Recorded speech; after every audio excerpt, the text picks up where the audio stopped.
by the power of Grayskull.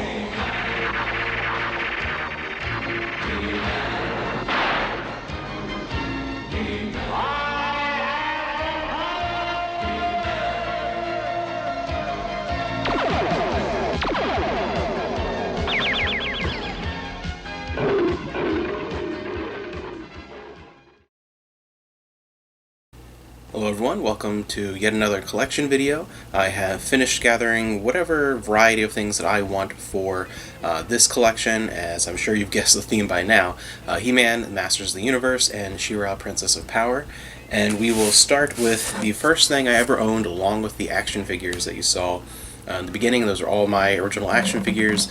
Some have all the original pieces, some are missing, some are different, states of use over the years. But those are all my original action figures from when I was a kid, and the first thing I ever owned on home video. We have a full-length Skeletor's Revenge episode of He-Man. It's 65-minute tape, and I absolutely love this when I was a kid. This is still my original tape. This is the first VHS tape that was ever my tape. It wasn't, a movie that the family owned and had in our collection, things like that. This was my tape. This tape here is amazing. It has so many memories. It was so much fun. Because otherwise I was just kind of at the mercy of whatever random reruns would show up on TV in the early 90s, which wasn't that often, and occasionally I'd be able to rent a tape or something like that if I had one. D&J Video had a handful of episodes, but mostly I watched this over and over again when I was a kid. Very, very exciting. And I actually watched it again, just a little bit of a quick aside here. I watched this again last week for the first time in I don't even know how many years. I've probably watched it. That was probably only the second time I've watched this since maybe 1996. But yeah, just an aside about VHS durability, because I've done videos with VHS and get comments like, you better make digital copies of those right away, they're going to be gone in the next 5 years. As long as it's not ex-rentals or really poorly manufactured, if you're taking care of VHS tapes, this tape was made in 1986. It's 34 years old. I've owned it since the very early 90s, maybe 91-ish, really beginning of the 90s. And I watched it again just, not that long ago, and it just looks a little faded. That's it. It works perfectly fine.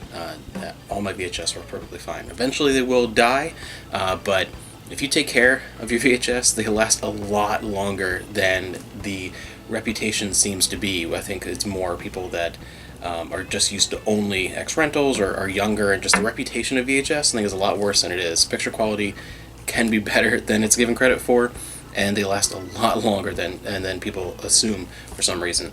But yeah, so this is the original VHS tape that I had as a kid, along with those action figures. And now my Castle Grayskull back here is not my original one. That's one I found at a Goodwill, because my original was gone many years ago. It took up too much closet space when I was a little kid. The other thing I had that I would pour through as a kid, because there weren't a ton of episodes that were available all the time, aside from playing with my action figures, I had a bunch of kids' books. And thankfully over the years, because I think I had maybe 2 of these might be my originals. The rest are all ones that I've refound over the years, because a lot of them either got lost or ruined from when I was a kid, but I was able to actually find at thrift stores over the years all of the original books that I had as a kid, as I have all the same ones. Some are just not my original copy. But this one was a favorite of mine when I was a kid. I don't know why. Something about this one I just loved, and the cover art, just fantastic.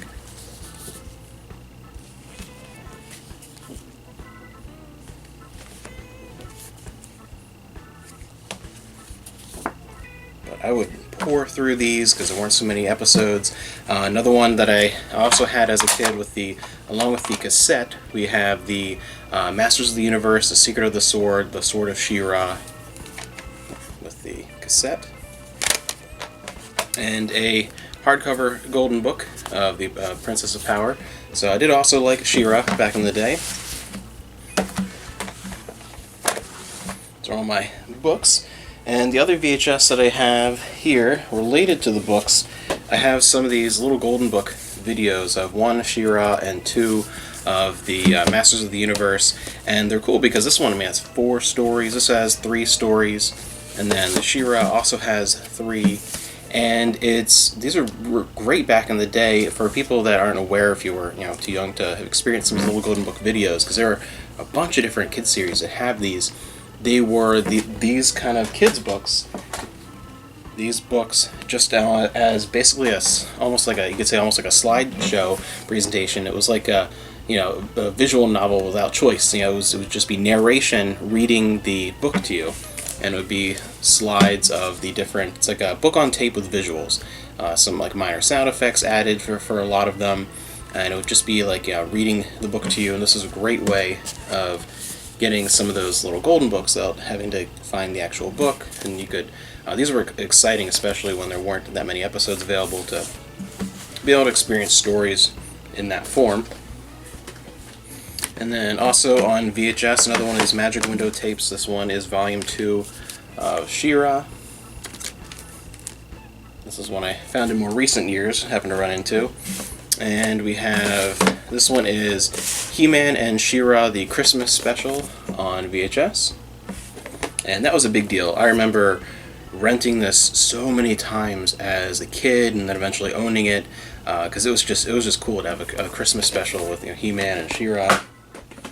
And then we have, this is the special commemorative video of the Diamond Ray of Disappearance on the original series, and this was a much later release, like the very early 2000s, I believe.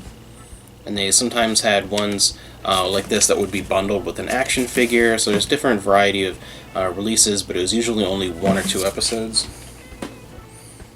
And speaking of the Christmas special, this is the He-Man and She-Ra Christmas special on DVD, just having a regular little jewel case here because it was one of these that came in the little plastic case with cardboard backing that looked like a Christmas ornament. And it's one of those where, once you open it, the packaging is kind of destroyed, so I just put it in a little jewel case here. But they had those for a while. I don't think they make those anymore, but I remember there were a couple Christmases in a row, there'd be a bunch of movies, Christmas-themed movies or Christmas-themed episodes from TV shows that would be in these little, just cardboard backed with a plastic bubble covering, it looked kind of like a little Christmas ornament, and I don't think they do those anymore. But moving on to more recent releases of the show, well, recent is one way of putting it. We have the Volume 1 and 2 of the Mill Creek releases of He-Man. These, I think the first one Amanda actually found for me. I hadn't seen a whole lot of He-Man in years until around the time Amanda and I got married. I really just had like old VHS tapes and things like that, and my figures were at my mom's house until last summer. So I hadn't seen a lot of He-Man in years, so I was very, very excited to grab this 2-disc set from Mill Creek, and then the Volume 2 set. And He-Man's been re-released in so many different collections and things like that. And then we also have Season 1, Volume 1 of She-Ra, Princess of Power. And on UMD, we have the Best of He-Man and the Masters of the Universe, the top 5 episodes of Season 2. So I can watch a little bit of He-Man on the go if I want. Fantastic kid series, one of my favorites as a kid. Not one that I would rewatch like a giant mega box set. They do sell complete series box sets and things like that, but I like having the variety that I have here. It's more the memory of the episodes that I really watched over and over again as a kid, and that kind of completes those collections there for me.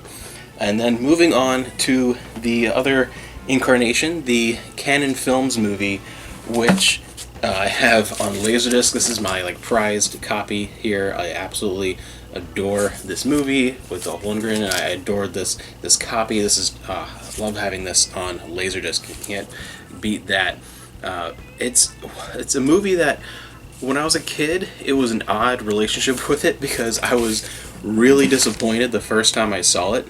I was really disappointed with how you didn't see much of Eternia, and it seemed very barren, and then it just, largely budgetary reasons why I moved to being one of those, now they're on Earth type of things, and I liked Billy Barty's character, but I also really missed having Orko, because he was one of my favorites from the series, and there was so much that I found to be disappointing, and I remember the first time I watched it, I thought it was spending way too much time with the human characters, and I wanted to see more, He-Man and things like that, but over the years, it has become one of my favorite 80s movies in a weird way. I'd say more of my favorite 80s B movies, you could say. And it's okay. It's not a great interpretation of Masters of the Universe, but for what it was, I have grown to love it over time.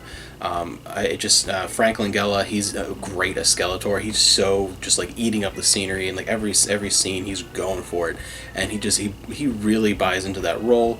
Dolph Lundgren, I mean, he's fine as He-Man. I really think that in a better movie of He-Man, he would have been amazing as He-Man. He's okay in this. He's fine. But overall, I fell in love with the charm of it over the years. It's just one of those that grew on me over time to be a movie that I love, and I've watched over and over again countless times over the years, mostly on VHS over time until I eventually got the Laserdisc, and this is my favorite copy of the movie. I really love having that. It's one of those movies that I was disliked as a kid when I first saw it, but it was interesting enough that I kept rewatching it because I wanted to like it, and eventually I came to really enjoy it. It's a fun, fascinating movie if you go in understanding what it is, really. If you go in like I did as a kid, thinking like it's going to be, say, the first live-action Ninja Turtles movie compared to the cartoon, like a really high quality, great interpretation, it's not going to be that. But it's better than, say, like Turtles 3. It's a great movie. It's fun. And because of that, I wanted to grab an additional copy, one of the anniversary copies. We have the 25th anniversary edition on Blu-ray. So I have my favorite copy, the Laserdisc, and then one of the more up-to-date copies here with Blu-ray. This is a great release. I think it looks fantastic. Sound-wise is great, and it comes with only the theatrical trailer and the commentary. I really wish it had more making of stuff, but if you really enjoy this movie, and especially if you like Canon films in general, but if you like this movie, or if you haven't seen it and you decide after this video, I'm going to check this out because I've seen He-Man, or maybe like you saw like the more recent She-Ra or whatever, and you're curious about this, watch this movie, and then find Electric Boogaloo, the documentary about Canon films, because that actually has a lot of really decent looks into Masters of the Universe as part of Canon films. And I would also suggest to check out the retrospective by Oliver Harper. Did a really good job for Masters of the Universe. It's such a fun movie, and it's one of those that I think has gotten better with time. It's one of those it's more fun to look back on the movie than when it originally was out, for me, at least. But yeah, so that is my He-Man, Masters of the Universe, and She-Ra, Princess of Power collection. It was one of my favorites as a kid. I remember, cartoon-wise, it was really a lot of that, and Thundercats, and my favorite was Teenage Mutant Ninja Turtles. Like, those were like the things when I was really, really little, and the things that a lot of my relatives are just a few years older than me were super into. So I got some hand-me-down stuff from them, some of those action figures and things like that. This was one of my favorite childhood franchises, and it's just one of those that's fun to relive, especially those episodes that I remember watching as a kid. And it's timeless in a way. I mean, it is cheesy, it's goofy, the animation's not great, particularly compared to some of the stuff coming out of Japan at the time. It really isn't, but I have such a nostalgic love for it, and it's just such a charming show, and it translates to newer generations. I have a young cousin who is over 20 years younger than me, and he really likes the He-Man cartoon. He's watched a bunch of it, and it's more than just like, oh, my older cousin likes it, so I don't like it, because he's not really like that. He'll say if he dislikes something, but it's one of those that I feel like it can translate, and it could be updated, it could be re-enjoyed by everyone. I'm looking forward to the new interpretation that's coming out. There's been multiple things throughout the years. Early 2000s, there's another He-Man iteration that I didn't really get into, and there's the new She-Ra, which I've never seen because I really don't like the art style, but I've heard it's a really good show. So it's a franchise that can continue on over time. It can be refreshed and enjoyed by new generations, but the original is fantastic, and it's such a part of my childhood, and I really love the Canon Films movie, as ridiculous as it is and disappointing as it felt when I first watched it. Again, over time, I've come to love this movie, and I think it's worth checking out. I think it is aged very, very well.